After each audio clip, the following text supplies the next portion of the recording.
ಚರಂಡಿ ನೀರು ತುಂಬಿ ಹರಿದ್ರು ಸ್ವಚ್ಛತಾ ಕೈಗೊಳ್ಳದ ಲಿಂಗದಹಳ್ಳಿ ಪಂಚಾಯಿತಿ ಅಭಿವೃದ್ಧಿ ಅಧಿಕಾರಿಗಳು. ಕೊಪ್ಪಳ ಜಿಲ್ಲೆಯ ಕುಷ್ಟಗಿ ತಾಲೂಕಿನ ಲಿಂಗದಹಳ್ಳಿ ಗ್ರಾಮ ಪಂಚಾಯಿತಿ ವ್ಯಾಪ್ತಿಗೆ ಬರುವ ಗುಡ್ಡದ ಹನುಮಸಾಗರ ಗ್ರಾಮದಲ್ಲಿ ಚರಂಡಿಯು ತುಂಬಿ ಹರಿಯುತ್ತಿರುವ ದೃಶ್ಯಗಳು ಕಾಣ್ತಾ ಇವೆ.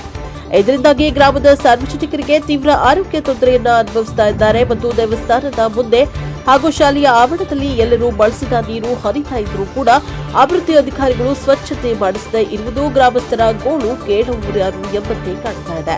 ಮೇಲಾಗಿ ಶಾಲಾ ಮಕ್ಕಳು ಕೂಡ ತೊಂದರೆಯನ್ನ ಅನುಭವಿಸುತ್ತಾ ಇದ್ದಾರೆ. ಶಾಲೆಗೆ ಹೋಗಬೇಕಾದ್ರೆ ಅದರಲ್ಲಿಯೇ ಸಾಯಬೇಕಾಗಿದೆ. ಸೊಳ್ಳೆ ಕಡಿತದಿಂದ ಡೆಂಗ್ಯೂ, ಮಲೇರಿಯಾ ರೋಗಗಳು ಹರಡುತ್ತಿದೆ. ಮಕ್ಕಳು ಅನಾರೋಗ್ಯ ತೊಂದರೆಯನ್ನ ಅನುಭವಿಸುತ್ತಾ ಇದ್ದಾರೆ. ಇದನ್ನು ಯಾರು ಕೂಡ ಗಮನಿಸ್ತಾ ಇಲ್ಲ. ಇದಕ್ಕೆ ಸಂಬಂಧಪಟ್ಟ ಅಧಿಕಾರಿಗಳಿಗೆ ಗಮನಕ್ಕೆ ತಂದರೂ ಅವರು ಸರಿಪಡಿಸ್ತಾ ಇಲ್ಲ ಎಂದು ಸ್ಥಳೀಯರು ದೂರಿದ್ದಾರೆ.